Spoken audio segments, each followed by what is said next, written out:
আমি আপুর কাছে যাব। আমাকে ছেড়ে দিন, ছেড়ে দিন। আপু, ছাড়ুন। আপু, আপু, কোথায় যাচ্ছেন? আপনি তো অসুস্থ। আপু,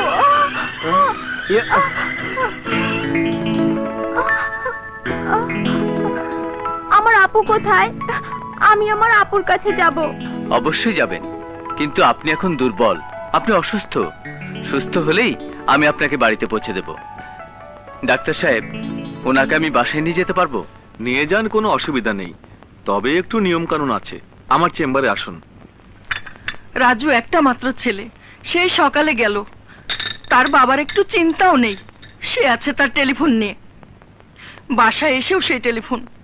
আমাকে যতই বলেন ভাই, আমার কাছে কোনো তদবির চলবে না। আহা, বললাম তো কোনো তদবির চলবে না। আচ্ছা তুমি কেমন বাবা বলো তো? তোমার ছেলে আজ সারাদিন ধরে বাড়িতে নেই, একটিবার খোঁজ নেবার চেষ্টাও করলে না। কোথায় আছে, কেমন আছে? এত ব্যস্ত হচ্ছ কেন? রাজু তার কচি খোকা না, এলএলবি পাশ করে ওকালতি করছে, নিজের দায়িত্ব ঠিকই বোঝে।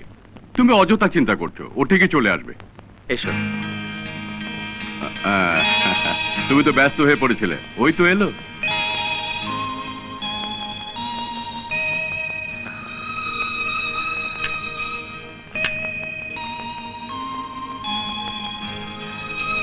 কেউ? মা ও কবিতা। কবিতা আমার মা আর বাবা।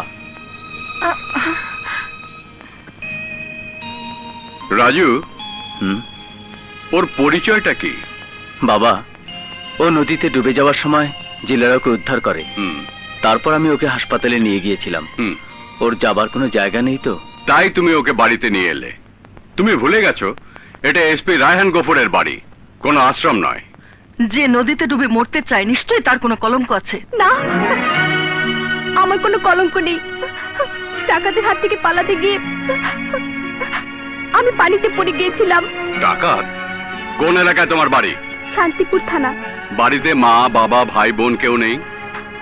ভাই ভাবিকে ডাকাতরা আমার চোখের সামনে মেরে ফেলেছে। আর আমার বোন রানী, সে বেঁচে আছে না মরে গেছে আমি জানি না। ঠিক আছে, ঠিক আছে, আপাতত তুমি এখানে থাকো, আমি শান্তিপুরে খোঁজ নেব। তোমার কথা যদি মিথ্যে হয় তাহলে আমার বাড়িতে তুমি আশ্রয় পাবে না। রাজু, ওকে গেস্ট রুমটা দেখিয়ে দাও। আচ্ছা, এসো।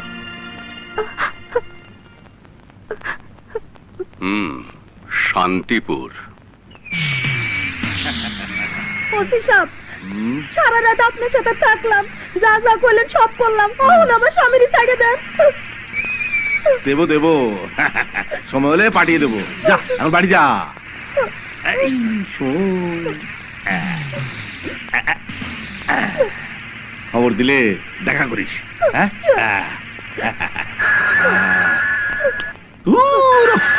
অসময় কেডা?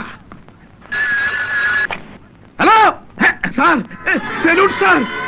স্যার, আমি OC Dabir.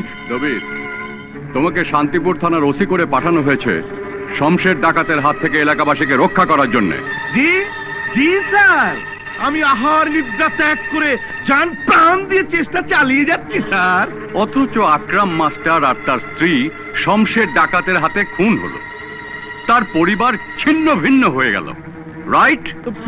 Right sir, very sad sir. Shamsher ডাকুই ওই আকরাম মাস্টার ও তার স্ত্রীকে খুন করেছে। মাস্টারের দুটো যুবতী বোনও নিখোঁজ হয়ে গেছে স্যার। পুলিশ পৌঁছানোর আগেই সব খতম। Police always late. কি বলো? ওপরে জানাওনি কেন? কেস নিয়েছো? শমশের ডাকাতকে অ্যারেস্ট করো। আমি আপনাকে কথা দিচ্ছি 24 ঘন্টার মধ্যেই 2-4টা ডাকাত ধরে ফেলবই। জি স্যার।